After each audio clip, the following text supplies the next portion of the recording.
الحمد للہ رب العالمین والصلاة والسلام علی سید المرسلین۔ السلام علیکم ورحمۃ اللہ وبرکاتہ۔ سب سے پہلے میں آپ کو اس 3 دن کے عربی کورس میں پھر سے خوش آمدید کہتا ہوں۔ چونکہ یہ کورس 3 دن کا ہے، اس وجہ سے روزانہ کا دورانیہ کچھ زیادہ ہے، لیکن امید ہے کہ آپ کو پچھلا لیکچر آسانی سے سمجھ آ گیا ہوگا۔ لیکن اگر آپ کو اس کا دورانیہ زیادہ محسوس ہو تو انشاءاللہ اس کے بعد ہم 6 دن میں عربی سیکھنے کا کورس لے کر آئیں گے۔ پچھلے لیکچر میں ہم نے عربک کی بیسک چیزیں پڑھی تھیں اور فعل ماضی کی گردان پڑھی تھی۔ فعل ماضی جس کے 14 صیغے تھے جو آپ کو یاد کرنے کے لیے دیے گئے تھے، کیونکہ آج کا لیکچر اسی فعل ماضی کی بنیاد کے اوپر ہوگا۔ آج کے لیکچر میں ہم انشاءاللہ فعل ماضی کی کچھ اقسام اور فعل مضارع کو پڑھیں گے۔ ہمارا آج کا لیکچر پچھلے لیکچر سے تھوڑا سا مختلف ہوگا، اور وہ اس طرح کہ پچھلے لیکچر میں زیادہ تر چیزیں سمجھنے والی تھیں، جبکہ اس لیکچر میں زیادہ تر چیزیں پریکٹس کرنے والی۔ اور اس سے پہلے کہ ہم آج کا لیکچر شروع کریں، ہم پچھلے لیکچر سے ایک چیز ریکال کرنا چاہیں گے، وہ یہ کہ حالت رفعی جو ہوتی ہے، رفع کی جو حالت ہوتی ہے، اس کو ضمہ یا پیش کے ساتھ شو کیا جاتا ہے، ظاہر کیا جاتا ہے۔ ایک تو یہ چیز، اسی طرح نصب کی حالت کو فتحہ یا زبر کے ساتھ، اور جر کی حالت کو کسرہ یا زیر کے ساتھ ظاہر کیا جاتا ہے۔ دوسری چیز جو غور کرنے والی، ذہن نشین کرنے والی ہے، وہ یہ کہ رفعی حالت فاعل میں آتی ہے، نائب فاعل میں آتی ہے، مبتدا اور خبر میں آتی ہے۔ اس کے علاوہ بھی کچھ چیزوں میں آتی ہے، لیکن فاعل رفعی حالت میں ہوتا ہے۔ فاعل کون ہوتا ہے؟ فعل کرنے والا، یعنی جس سے فعل ظاہر ہو یا صادر ہو، وہ فاعل ہوتا ہے، جسے ہم انگلش میں سبجیکٹ کہتے ہیں، یعنی کام کرنے والا، تو وہ فاعل ہے۔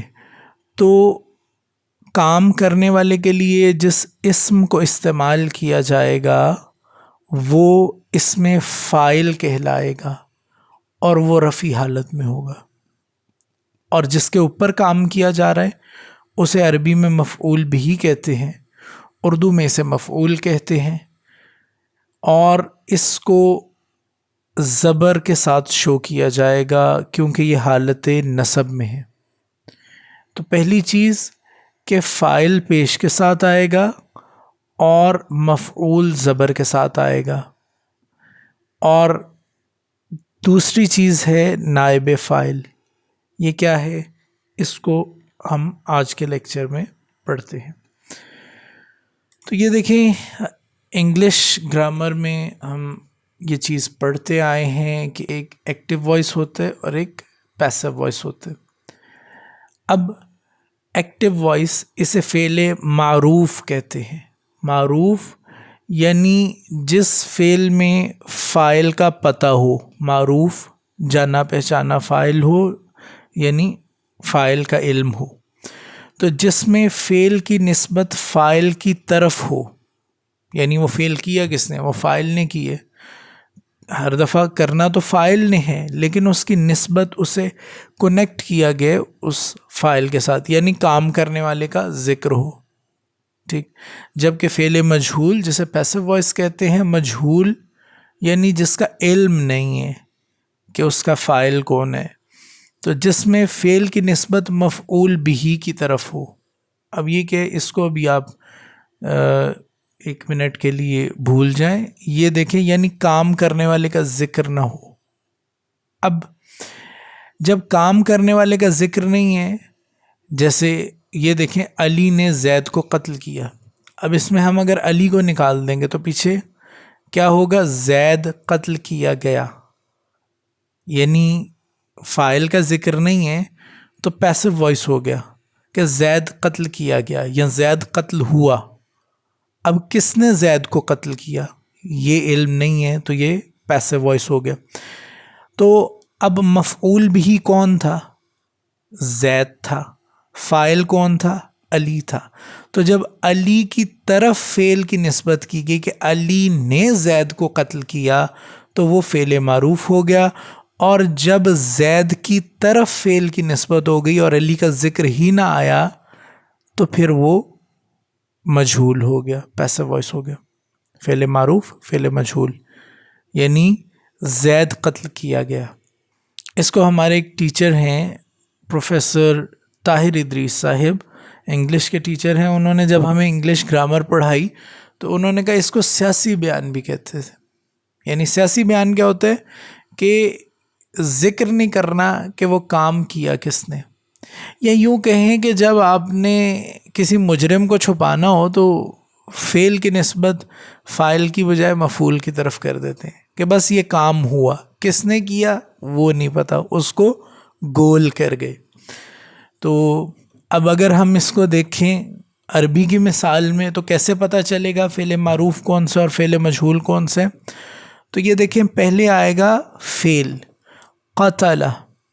قتل فعل ہے، یہ ہمیں کیسے پتہ چلے گا فعل ہے؟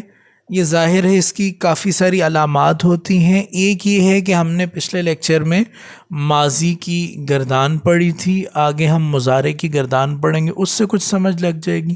کچھ ڈکشنری سے لگتی ہے، کچھ علامات ہوتی ہیں، لیکن وہ پھر ایک لمبا پروسیس ہے. قتل اس نے قتل کیا، علی علی نے قتل کیا. اس کو اگر آپ زوم کر کے دیکھیں تو دیکھیں علی کے اوپر پیش لگی ہوئی ہے، علی حالت رفعی میں ہے. قتل قتل ہوا، علی حالت رفعی میں ہے، پیش ہے، تو اس کا مطلب علی اس میں فاعل ہے. زیدن زید جو ہے یہ زبر کے ساتھ ہے، تو اس کا مطلب یہ ہے کہ زید مفعول بھی ہے، زید قتل ہوا. ٹھیک، علی نے زید کو قتل کیا. ٹھیک، اب اگر اس کو ہم نے مجہول بنانا ہے تو پھر ہم کیا کریں گے کہ فعل مجہول لے آئیں گے. یہ فعل مجہول کیسے بنتا ہے اس کا بھی طریقہ نیچے ہم پڑھتے ہیں. تو قتل قتل کیا گیا، زیدن، تو اب دیکھیں زیدن پیش آ گیا. اس کو دو طریقوں سے ہم سمجھ سکتے ہیں. ایک تو یہ کہ زید پہلے مفعول بھی تھا، جب مفعول بھی کو فاعل کی جگہ پر رکھ دیا جائے تو اس کو نائب فاعل کہتے ہیں. جیسے صدر کی عدم موجودگی میں صدر کی جگہ پر جو صدر کا عہدہ سنبھالے اسے نائب صدر کہتے ہیں. ایسے ہی ناظم کی عدم موجودگی میں جو ناظم کا عہدہ سنبھالے اسے نائب ناظم کہیں گے. تو اسی طرح جو فاعل کی عدم موجودگی میں فاعل کی جگہ سنبھالے اس کو نائب فاعل کہیں گے. ایک تو یہ چیز نائب فاعل. دوسرا یہ ہے کہ دیکھیں یہاں کام علی کر رہا ہے، کرنے والا کون ہے؟ علی ہے. یہاں کرنے والے کا تو نہیں پتا لیکن کام ہو رہا ہے. قتل قتل ہو گیا، کون قتل ہوا؟ زید، تو زید پیش کے ساتھ آ گیا. قتل کیا کس نے قتل کیا؟ علی نے. یہ تھوڑی سی ایک کہہ لیں انڈائریکٹ سی مثال ہے سمجھنے کے لیے، لیکن بعض اوقات اس طرح بھی آپ اس کو سمجھ سکتے. تو خیر، فعل معروف اور فعل مجہول، یعنی اگر فاعل کا ذکر ہے تو فعل معروف، اور اگر فاعل کا ذکر نہیں ہے تو فعل مجہول. اب اس میں قرآنی آیت کی ایک مثال آپ لے لیں. اعوذ باللہ من الشیطان الرجیم، بسم اللہ الرحمن الرحیم. وقتل داود جالوتا. اب داود جو ہے اس کے اوپر پیش آ رہی ہے تو ہمیں پتہ چل گیا کہ داود علیہ السلام نے قتل کیا جالوتا، جالوت کو. ٹھیک، اسی طرح آپ آ جائیں دوسری جگہ پر، فتلقى آدم من ربه کلمات. تو فتلقى پس قبول کیے، لے لیے، ریسیو کیے. آدم، آدم کے اوپر جب پیش ہے تو اس کا مطلب ہے کہ وہ فائل ہے. تو یہاں سے پیش والا فائل، زبر والا مفعول. سمپل سا اس کا رول. آگے دیکھیں فعل یا پازیٹیو ہوگا یا نیگیٹو ہوگا، یا اس میں کسی چیز کے بارے میں بتایا جا رہا ہوگا یا کہا جا رہا ہوگا کہ یہ چیز نہیں ہو رہی. تو اگر کسی کام کے ہونے کا بتایا جائے تو وہ مثبت ہو گیا، اور اگر کسی کام کے نہ ہونے کا بتایا جائے تو وہ منفی کہلائے گا. اچھا، فعل ماضی مجہول جو ابھی ہم دیکھ کے آئے ہیں، یہاں تو ہم نے جنرلی فعل مجہول کی بات کر دی جس میں مضارع بھی انکلوڈڈ ہے، لیکن سب سے پہلے ہم شروع کہاں سے کریں گے؟ فعل ماضی مجہول سے، کیونکہ ابھی ہم نے ماضی پڑھا ہے. پہلے ماضی کو کلیئر کریں گے، پھر مضارع کی طرف آئیں گے. تو فعل ماضی مجہول بنانے کا طریقہ کیا ہے؟ کہتے ہیں یہ فعل ماضی معروف سے بنتا ہے. اب یہ دیکھیں معروف کیا تھا؟ قتلا. ٹھیک، یہ فعل ماضی معروف سے بنتا ہے. اس طرح کے ماضی معروف کا صیغہ واحد مذکر. اچھا، یہ ہمارے پاس واحد مذکر صیغہ ہی ہے، جیسے ہم نے کل گردان پڑھی تھی، ہمیں پتہ ہے. اس کو ہی ہم کاپی کر تو ادھر لگا دیتے. اچھا، اب ہم نے اس کو مجہول بنانا ہے. اس طرح کے ماضی معروف کے صیغہ واحد مذکر غائب.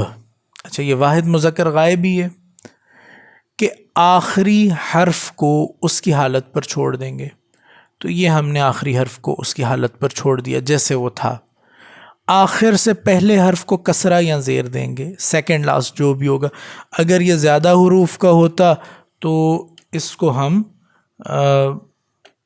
مطلب سیکنڈ لاسٹ کو کرتے، جس طرح آگے مثال میں وہ دکھائیں گے بھی. اور باقی تمام متحرک یعنی حرکت والے حرفوں کو ضمہ پیش دے دیں گے.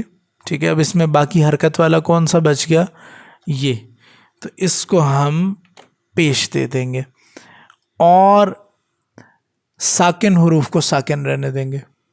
تو ہمارے پاس فعل مجہول آ گیا. بہت ایزی. لاسٹ جو لیٹر ہے، آخری جو حرف ہے، اسے اس کی حالت پر چھوڑیں، سیکنڈ لاسٹ کو زیر دیں، اور باقی جتنے بھی متحرک ہیں ان کو پیش دے دیں اور ساکن کو ساکن پہ چھوڑ دیں. اب انہوں نے کر کے دکھایا، دیکھیں کتبہ سے کتبہ، یہ تو ابھی ہم نے قتلہ بنایا تو ہمیں یہ سمجھ آ گئی ہے. سمع سے سمع. اب اگر اس سے زیادہ لیٹرز ہوں، زیادہ حروف ہوں، تو دیکھیں اکتسبہ سے انہوں نے کیا کیا؟ لاسٹ کو اسی طرح چھوڑ دیا، سین کو انہوں نے سیکنڈ لاسٹ کو زیر دے دی. اس کے بعد دیکھیں ایک ساکن بچ گیا، ساکن کو ویسے ہی رہنے دیا، اور جو دو متحرک ہیں ان کو متحرک کو پیش دے دی. تو اس کی بھی پوری اسی طرح کی گردان ہے. اگر آپ نے پچھلے لیکچر والی گردان اچھی طرح یاد کر لی ہے تو پھر امید ہے کہ صرف تھوڑی سی تبدیلی ہونی ہے. جہاں فعل فعلا فعلو تھا، وہاں فعل فعلا فعلو فعلت فعلتا فعلنا فعلت فعلتما فعلتم فعلتی فعلتما فعلتن فعلتو فعلنا. اور اگر آپ نے اس کو ایک دفعہ یاد کر لیا تو کسی بھی لفظ کو اس کے اوپر اتارنا بہت آسان ہو جاتا ہے. اچھا، اس کے آگے دیکھیں کہ اگر ماضی ہے تو ماضی کس کس طرح کا ہو سکتا ہے. ماضی یا تو قریب ہوگا. دیکھیں ماضی تو یہ ہے نا کہ مثلاً اکل علی، علی نے کھانا کھایا. اب کب کھایا؟ ابھی کھایا یا پہلے کھایا؟ جیسے ذہب علی، علی چلا گیا. کب گیا؟ ابھی گیا یا پہلے گیا تھا؟ تو ماضی قریب جو ماضی میں تو ہوا ہے کام لیکن بہت ابھی قریب ہی ہوا ہے. تو جو فعل ماضی میں ہوا لیکن اسے ختم ہوئے زیادہ وقت نہیں ہوا. اچھا، اب اس کو بناتے کیسے ہیں کہ ماضی سے پہلے قد لگا دینے سے ماضی قریب بن جاتے ہیں. مثلا ذہب علی تو قد ذہب علی. اور اس میں مزے کی چیز یہ ہے کہ ہر صیغے کے ساتھ ہم نے صرف قد ہی لگانا ہے، باقی وہی گردان ہے. بہت ایزی. ماضی بعید جو ہے یہ تھوڑا سا مشکل ہے. یہ کیا ہے کہ جو فعل ماضی میں ہوا لیکن اسے ختم ہوئے کافی وقت ہو گیا ہو، جیسے ہم اردو میں تھا لگا دیتے ہیں نا، تو ادھر تو ماضی سے پہلے کانا لگا دینے سے ماضی بعید بن جاتا ہے. اسی طرح لیکن اس میں جو چیز مشکل ہے، جو پریکٹس کرنے کی ضرورت ہے، وہ یہ ہے کہ لیکن کانا ہر صیغے کے مطابق تبدیل ہوتا ہے. ہے چیز آسان ہے لیکن پریکٹس کی ضرورت ہے. مثلاً ذہبت میں گیا، الی السوق بازار کی طرف، میں بازار گیا. اب ذہبت ہے تو کانا کو بھی واحد متکلم میں لے کر جائیں گے تو وہ کیا ہوگا، کنت ذہبت. تو یہ دیکھیں جس طرح وہ سارا تھا، کانا کانا، کانو کانت، کانتا کننا، کنتا کنتما، کنتم کنتی، کنتما کنتن، کنتو کننا. تو یہ بھی ہم آگے اس کی گردان دیکھتے ہیں، لیکن یہاں بس یہ دیکھیں کہ اسی طرح بدلتا رہتا ہے. ماضی استمراری، کہ کام تو ماضی میں ہوا لیکن وہ کام استمرار کے ساتھ یعنی چلتا رہا، کنٹینیوس تھا، جیسے انگلش میں کہتے ہیں پاسٹ کنٹینیوس. اب عربی میں کنٹینیوس صرف اسی طرح بنتا ہے، وہ پاسٹ کنٹینیوس ہو یا پریزنٹ کنٹینیوس ہو.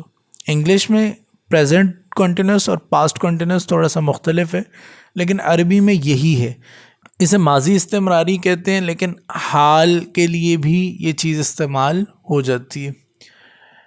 تو جو فعل ماضی میں کسی کام کے بار بار ہونے کا بتائے، لیکن یہ فعل ماضی سے نہیں مضارع سے بنتا ہے. ٹھیک، اب اگر مضارع سے بنتا ہے تو اس کے لیے آپ کو مضارع کی گردان پہلے یاد کرنی پڑے گی، پھر اس کے بعد ماضی استمراری بنا سکیں گے. تو مضارع سے پہلے کانا لگا دینے سے، دیکھیں جب ماضی سے پہلے قد لگائیں گے تو ماضی قریب بن جائے گا، ماضی سے پہلے کانا لگائیں گے تو ماضی بعید بن جائے گا، اور اگر مضارع سے پہلے کانا لگا دیں گے تو ماضی استمراری بن جائے گا. تھوڑا سا مشکل ہے، لیکن اس کو یوں سمجھیں کہ کانا کا کیا ترجمہ ہے، تھا. کانا کا ترجمہ ہے تھا، اور مضارع کا ترجمہ ہوتا ہے کر رہا ہے. ٹھیک، تو کر رہا ہے اور تھا، یعنی ایک کر رہا ہے میں ایک کنٹینیوٹی آتی ہے کہ چل رہا ہے. جبکہ ماضی کا اگر ہم فعل لیتے، قتل، ذہب یا کوئی اور بھی فعل آپ ماضی کا لیں تو وہ ختم ہو گیا. دیکھیں نا، ذہب علی، علی چلا گیا. اب اس کے ساتھ کانا لگائیں گے تو وہ ہوگا علی چلا گیا تھا. کانا ذہب علی، علی چلا گیا تھا. لیکن مضارع میں اگر اسے کریں گے تو یذہب علی، علی جاتا ہے. تو اس کے ساتھ اگر ہم کانا لگائیں گے، کانا یذہب علی، تو اس کا مطلب یہ ہوگا کہ علی جاتا تھا. ٹھیک، وہ جاتا ہے کو ہم جاتا تھا کر دیں گے. تو کنٹینیوٹی جو ہے وہ ہم مضارع سے لیں گے اور تھا کا معنی ہم کانا سے لیں گے.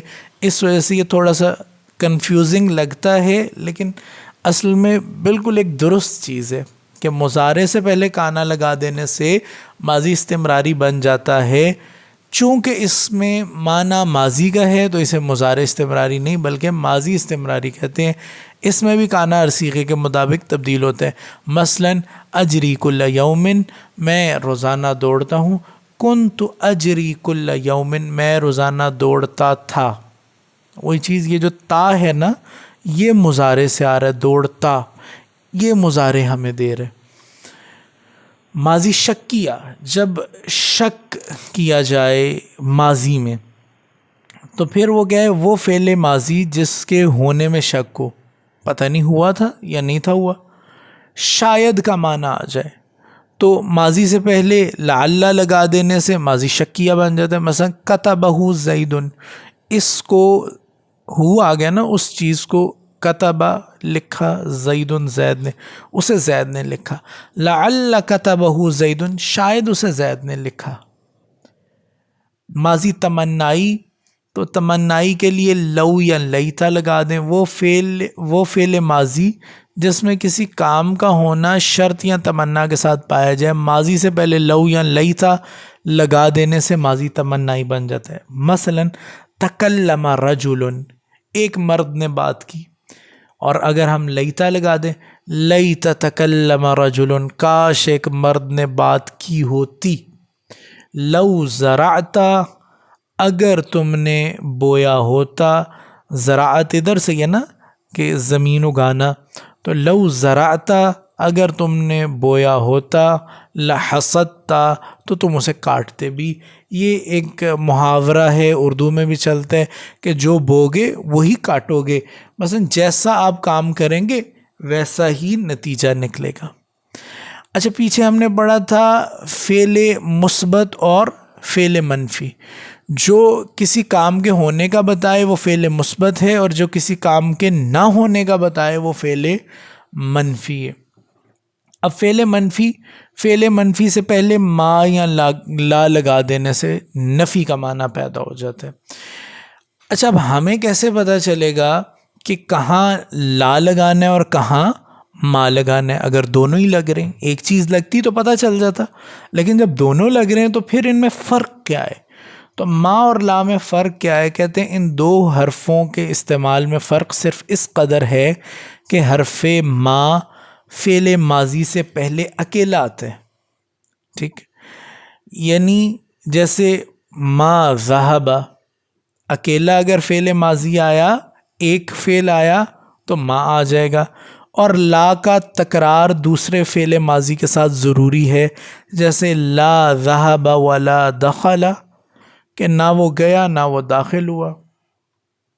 لا صدق ولا صلی، نہ انہوں نے تصدیق کی اور نہ انہوں نے نماز پڑھی۔ تو اب یہ دیکھیں دو افعال ہیں ماضی کے تو لا آ گیا، اور اگر ایک ہے تو اس کے ساتھ ما آئے گا، لیکن اگر مضارع کا ایک ہوگا تو اس کے ساتھ لا آئے گا۔ تو اب یہ دیکھیں، اب گردانے ہیں وہی چیزیں جو ہم پڑھ کے ہیں، الفعل الماضی القریب، تو یہ کیا ہے؟ وہی قد فعل، قد فعل، قد فعلوا، قد فعلت، قد فعلتا، قد فعلنا، قد فعلتا، قد فعلتما، قد فعلتم، قد فعلتی، قد فعلتما، قد فعلتن، قد فعلتو، قد فعلنا۔ اس کے اوپر کچھ بھی آپ لگا سکتے ہیں، نصر لگا لیں، ضرب لگا لیں، علم لگا لیں، قد علم، قد علما، قد علموا، قد علمت، قد علمتا، قد علمنا، قد علمتا، قد علمتما، قد علمتم، قد علمتی، قد علمتما، قد علمتن، قد علمتو، قد علمنا۔ تو اسی طرح فعل ماضی بعید کی ہے، کانا جس طرح بتایا تھا اس طرح تبدیل ہوگا، بس اسے آپ ویڈیو کو روک کر اس کو آپ نوٹ کر سکتے ہیں۔ اس کے آگے جو گھر کا کام ہے اور جس سے آگے باقی ساری گردانیں، جس طرح مضارع کا میں نے کہا تھا پتہ ہوگا تو ہی تو ہم مضارع سے ماضی استمراری بنائیں گے۔ اگر ہمیں مضارع کا ہی پتہ نہیں ہوگا تو ہم اس سے ماضی استمراری کیسے بنائیں گے؟ تو دیکھیں، علامات مضارع آتین ہوتے ہیں، حمزہ، تا، یا اور نون، حمزہ، تے، یہ اور نون۔ اب یہ دیکھیں، انہیں میں نے یہ آ گئی ریڈ کر دیے، تے کو میں نے پرپل کر دیے، اور حمزہ اور نون کو بلو کر دیے۔ تو یہ جب فعل کے دیکھیں فعلا تھا، اس سے پہلے یا لگا دیا یا تا لگا دیا یا حمزہ لگا دیا یا نون لگا دیا تو یہ مضارع میں کنورٹ ہو گیا۔ لیکن وہ کیسے کنورٹ ہوگا اس کو آپ نے دیکھنا ہے کہ آپ یہاں ماضی کی گردان کے اوپر آ جائیں۔ تو اس میں ہم نے کیا کرنا ہے کہ اس کے اوپر اگر ہم یہ لگا دیں تو حرکتیں تو تھوڑی سی مختلف ہوں گی، لیکن ابھی ہم صرف حروف کو دیکھ رہے ہیں۔ تو یہ فعلا سے یفعلو ہو گیا، فعلا سے ہم نے کیا کیا، یا لگا دی، اور آخر میں ہم نے ایک نون کا اضافہ کر دیا تو وہ یفعلان ہو گیا۔ اور اسی طرح فعلو سے آخر میں ہم نے نون لگا دیا اور سٹارٹ پہ یا لگا دیا تو یہ مضارع میں کنورٹ ہو گیا۔ تو اسی طرح جب ہم یہ دیکھتے ہیں، یہ دیکھیں، فعلا سے پہلے یا لگا دیا، فعلا سے پہلے یا اور آخر پہ نون لگا دیا، فعلو سے پہلے یا اور آخر پر نون لگا دیا۔ تو یفعلو، یفعلانی، یفعلون، یا مطلب وہ کرتا ہے، وہ دونوں کرتے ہیں، وہ سب کرتے ہیں۔ یہ تھا فعلنا، تو یہاں سے یفعلنا بن گیا۔ اسی طرح فعلنا سے پہلے یا لگا دی، لیکن اس میں جو پیچیدگی ہے، ایک کمپلیکس چیز ہے، وہ یہ ہے کہ دیکھیں یہاں انہوں نے یہ نہیں لگایا، مؤنث غائب کے لیے یہ نہیں لگایا بلکہ تے لگایا ہے، جو سارے کا سارا آپ کو حاضر میں نظر آ رہا ہے، تو یہ آپ کو تھوڑا سا یاد کرنا پڑے گا۔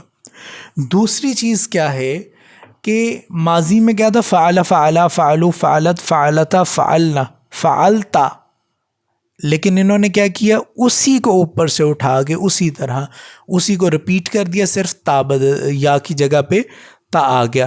یفعلو تھا تفعلو، یفعلان تھا تفعلان، یفعلون تھا تفعلون۔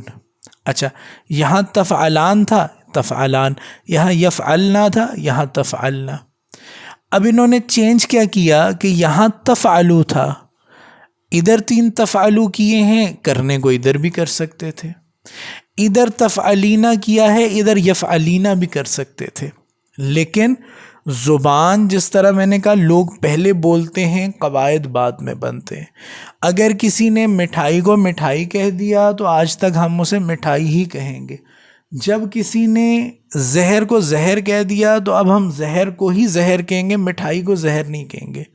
تو ایسے ہی جب انہوں نے مؤنث غائب کے لیے تفعلو بنا دیا اور مؤنث حاضر کے لیے تفعلینا بنا دیا، تو ہم کو ایسے ہی یاد کرنا پڑے گا۔ اور یہاں افعلو اور نفعلو، تو کیا ہے، یفعلو، یفعلانی، یفعلونا، یہاں آپ کو یاد کرتے ہوئے بھی مسئلہ بنے گا، تو اس پر بڑی احتیاط کے ساتھ تفعلو، تفعلانی، یفعلنا، یہ 2 تے کے ہیں، یہ یا کا ہے، تو یفعلو، یفعلانی، یفعلون، تفعلو، تفعلانی، یفعلنا، تفعلو، تفعلانی، تفعلون، تفعلین، تفعلانی، تفعلنا، افعلو، نفعلو، یہ مضارع کی گردان ہے، اس کو نوٹ کر لیں، اس کو آپ نے یاد کرنا ہے۔ اس سے پہلے جب آپ کانا لگا دیں گے، اور کانا ماضی کے حساب سے بدلے گا، کانا جس طرح پہلے بدل رہا تھا یہ اس سے بھی تھوڑی سی پیچیدہ چیز آ گئی ہے۔ اگر آپ کو دونوں گردانیں یاد ہو گئی ہیں پھر آپ کے لیے بہت آسان ہے، لیکن دیکھیں کانا ماضی کے مطابق بدل رہے، اور فعلا جو ہے وہ اب مضارع میں جا کر یفعلو ہو گئے، اور وہ مضارع کے مطابق بدلے گا۔ تو کانا یفعلو، کانا یفعلانی، کانو یفعلون، یہ تھوڑا یاد کرتے ہوئے بھی مشکل ہوگا، اور ہو سکتا ہے ابتدا میں لکھتے ہوئے بھی مشکل ہوگا۔ کانت تفعلو، کانتا تفعلانی، کننا یفعلنا، کنت تفعلو، کنتما تفعلانی، کنتم تفعلون، کنتی تفعلین، کنتما تفعلانی، کنتن تفعلنا، کنت افعل، کننا نفعل۔ تو یہ تھا ہمارا آج کا لیکچر، امید ہے کہ آپ کی دلچسپی برقرار رہی ہوگی۔ تھوڑی سی مشکل چیزیں آ رہی ہیں، لیکن سارا کام پریکٹس کا ہے، تو پریکٹس جتنی آپ کریں گے اتنی ہی آپ کو زبان آئے گی۔ پریکٹس کے بغیر کوئی بھی زبان نہیں سیکھی جا سکتی۔ تو یہ تھا ہمارا آج کا لیکچر۔ اس لیکچر میں کوئی چیز آپ کو سمجھ نہ آئی ہو تو کمنٹ سیکشن میں اطلاع دیجیے گا۔ انشاءاللہ اگلے لیکچر میں ہم فعل مضارع کے چند قواعد، فعل امر، مرکب اضافی اور توصیفی کو پڑھیں گے۔ السلام علیکم ورحمۃ اللہ وبرکاتہ۔